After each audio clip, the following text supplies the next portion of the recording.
fall from grace is finally complete, stripped of everything, from his titles to his home. It is a remarkable and radical royal downfall. Prince Andrew has now been officially stripped of his remaining titles and honors, and the final order has been issued. He must vacate Royal Lodge. The grand, sprawling estate he once defended so fiercely is no longer his sanctuary or his shield. Meanwhile, Sarah Ferguson, the former Duchess of York, finds herself standing directly in the middle of the fallout. Her recent decision to sell her London townhouse has raised even more serious questions. Was she quietly preparing for this exact moment, or did she simply miscalculate the timing of the royal storm that was about to break? Did the Yorks notice the clouds gathering long before the public realized what was happening and begin making their strategic moves behind the scenes? In this deep dive, we'll uncover why Sarah continued to live under the same roof as Andrew for years after their divorce, where she might be planning to go next, and whether this moment truly signals the breaking point for the Yorks as a family unit.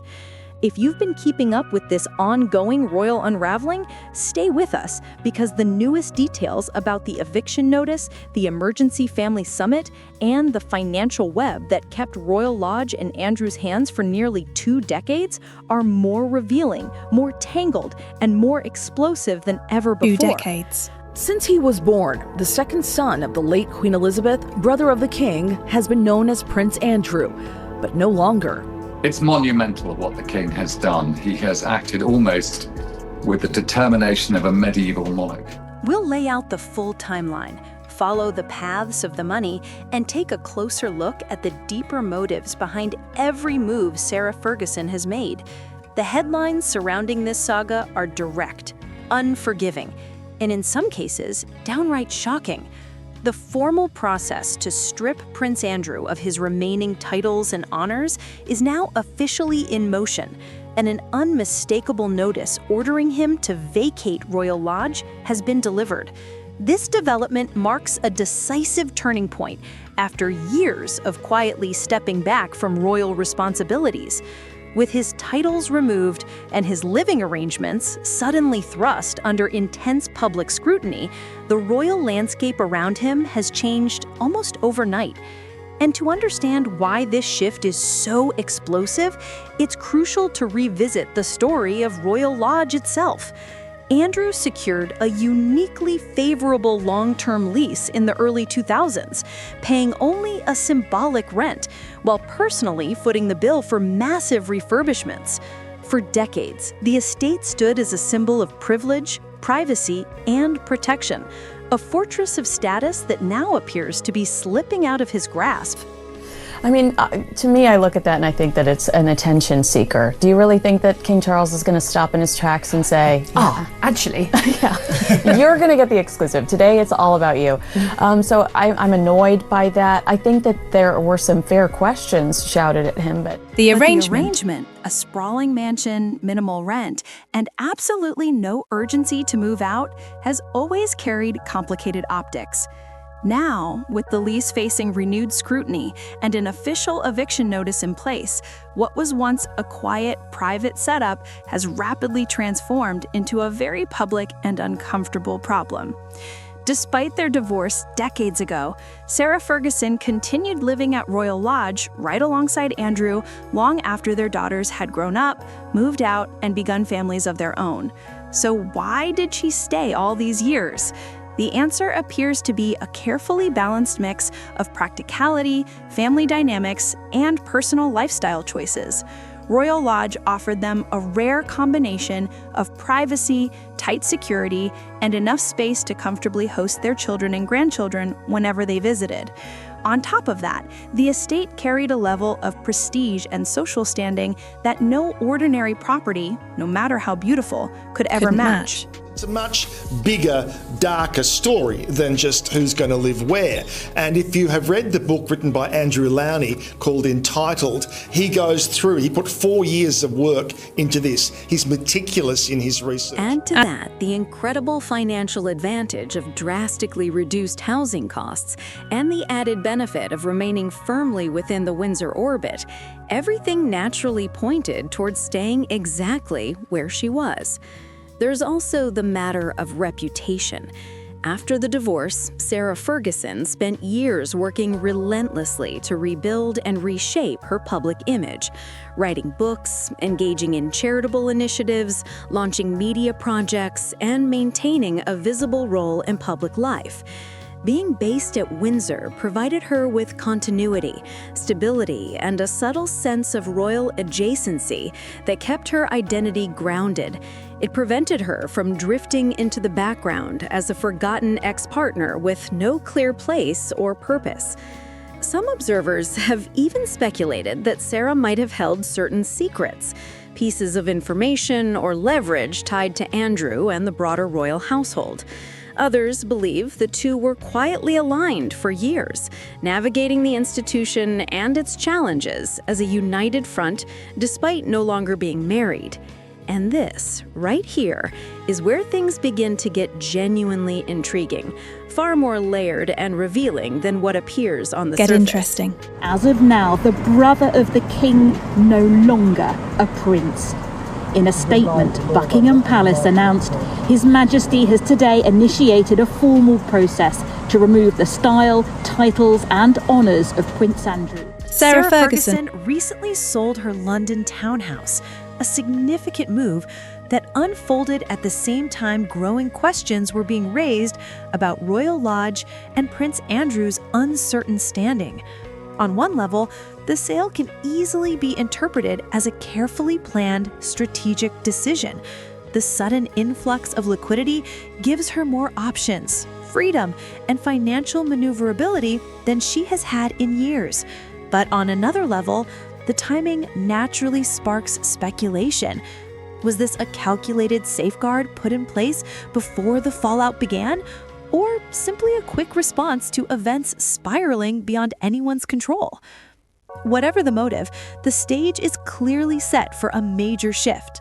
So, what comes next for Sarah Ferguson?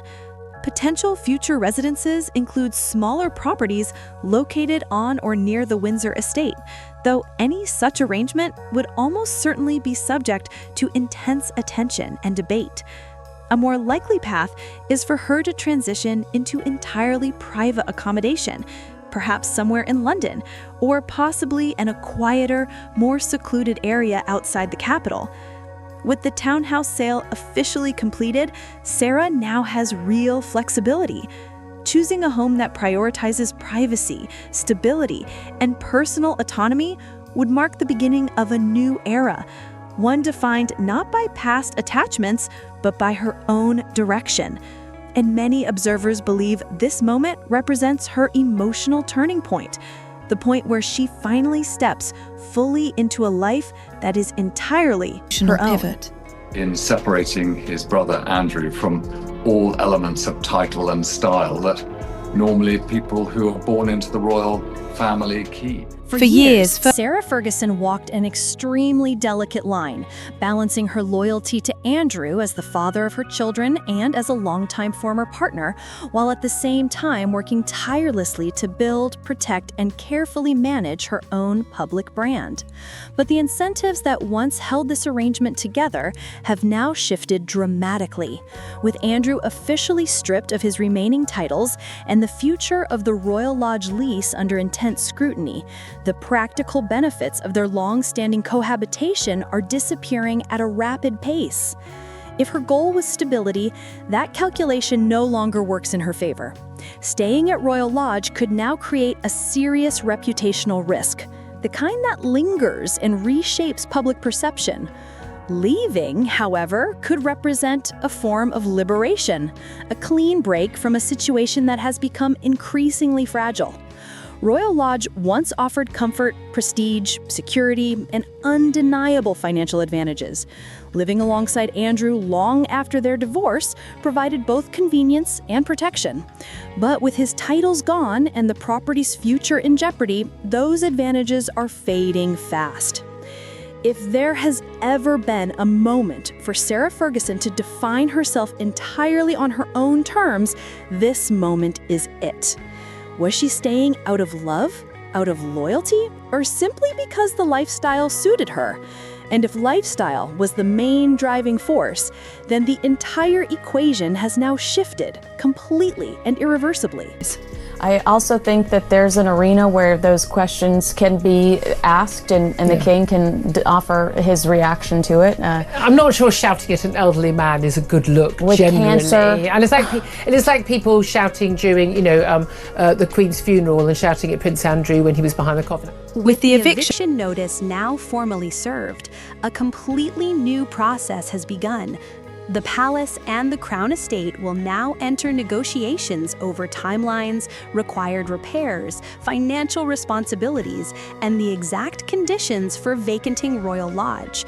Andrew is almost certainly trying to secure compensation or alternative accommodation, but the true leverage at this stage lies squarely with the institution, not with him. For Sarah Ferguson, the clock is already ticking. She now faces a defining and deeply personal choice: continue sharing an address and a narrative with Andrew, or finally step out on her own and chart an independent path. Ferguson's public persona has evolved many times over the years, from rediscovered author to charity campaigner to television personality. A clean break from Royal Lodge could offer her the most powerful reset yet. It would allow her to reintroduce herself as a self-made woman, someone whose identity stems from her achievements, resilience, and public work, rather than a royal connection or the memory of a glamorous past. If she chooses her next move wisely, this could easily become the most compelling and transformative chapter of her life, the moment she redefines who Sarah Ferguson truly is. But he believes that there is a very real possibility that both Fergie and Andrew could end up behind bars. Now, of course, the other book that came out was Virginia Giuffre's book in the last few weeks. That has kind of fueled the whole thing and brought it to a head. But some insiders warn that there is a very real and growing possibility that both Fergie and Andrew could face serious legal consequences as investigations and public scrutiny continue to escalate. Adding even more fuel to an already volatile situation is Virginia Giuffre's recently released book, published just a few weeks ago. Its explosive claims have intensified public attention and dragged long-simmering tensions straight back into the spotlight, pushing the entire York family into an even more uncomfortable position. Meanwhile, their daughters, Princess Beatrice and Princess Eugenie, are watching every development with increasing concern. They each have their own public identities, established careers, and young families, and reports suggest they were caught completely off guard by the speed at which everything has unfolded. Any hint of special treatment or preferential handling will now invite intense media criticism, meaning their involvement may have to become far quieter and more strategic. They may even need to rethink what the York family brand represents going forward. Andrew's titles are gone.